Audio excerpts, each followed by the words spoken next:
Now that we've established there's two different kinds of sugar, that naturally occurring and added sugar, let's talk about how you can properly prepare items in your kitchen to make sure that we're maintaining our sugar level within the body.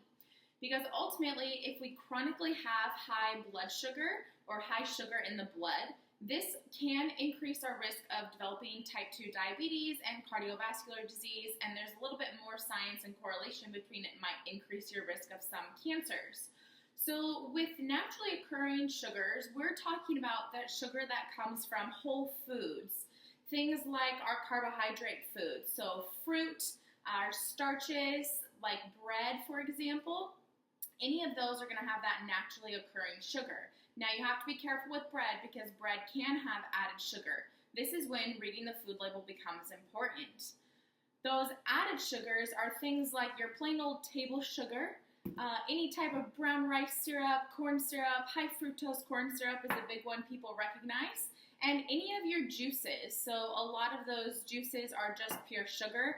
For example, a lot of people like drinking these chia drinks, and its second ingredient is actually agave. Agave is considered an added sugar. Things like molasses, things like maple syrup, all of these are considered added sugars. Now that added sugar is what wreaks havoc in our body, and we want to try to eliminate and decrease that added sugar as much as possible. The dietary guidelines for 2015-2020 recommend that your added sugar contains no more than 10% of your total calories. So let's just make that swap and try to have those naturally occurring sugars from things like fruit, our berries, our bananas, our oranges, etc. Now with that being said, any type of carbohydrate containing food, we really want to try to focus on consuming it with other food groups, like fat and protein. The importance of this is because of that blood sugar increase.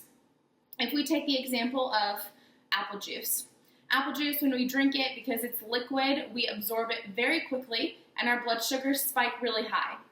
This high blood sugar is what we do not want in our bodies because that can cause a lot of damage. Now let's look at a whole apple. Now a whole apple will still increase our blood sugars, but it's not going to increase it as much because that whole apple has fiber.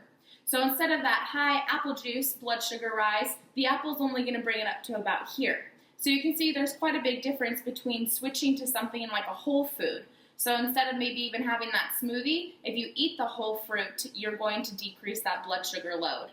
Now, even better is if you add some type of protein and fat. So I like to add peanut butter to my apples. This peanut butter has protein and fat, and when we combine it with that fiber in the apple, our blood sugars only raise a little bit. Now that's the desired goal, because we do not want to have high blood sugar in our bodies. As I was saying, yes, our body does run off sugar, but we want to make sure that we maintain a nice steady balance of our blood sugars. We can do this by properly combining our foods. So choosing whole foods like whole fruit and combining it with a protein and a fat is the most optimal way to have snacks in your meals throughout the day.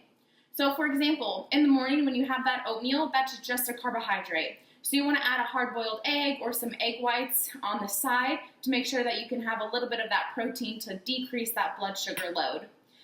Mid-morning snack, if you're going to have a banana, it's recommended that you add nuts. Add a handful of almonds, even some peanut butter. This is going to help lower that blood sugar. So always be mindful that yes, our bodies do run off of sugar. We want that naturally occurring sugar with the fiber because that fiber has so many benefits. Fiber is really important because it helps feed that gut bacteria in our bodies. It also helps to decrease your risk of diabetes and cardiovascular disease or heart health. Another added benefit is that it gives us satiety. Satiety is just a fancy word for feeling full. So it actually aids in weight loss goals because you don't end up eating as much.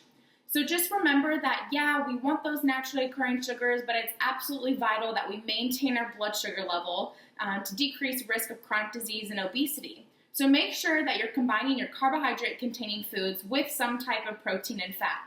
Now we want to focus on those complex carbohydrates. So remember, complex carbohydrates are your whole grains like whole wheat bread or brown rice, your fruit, and even milk products count in that carbohydrate group as well, so your yogurts. Make sure that you combine a protein and a fat with all of your carbohydrate foods to maintain that blood sugar. All right, so hopefully this clears up the confusion about that sugar being the enemy.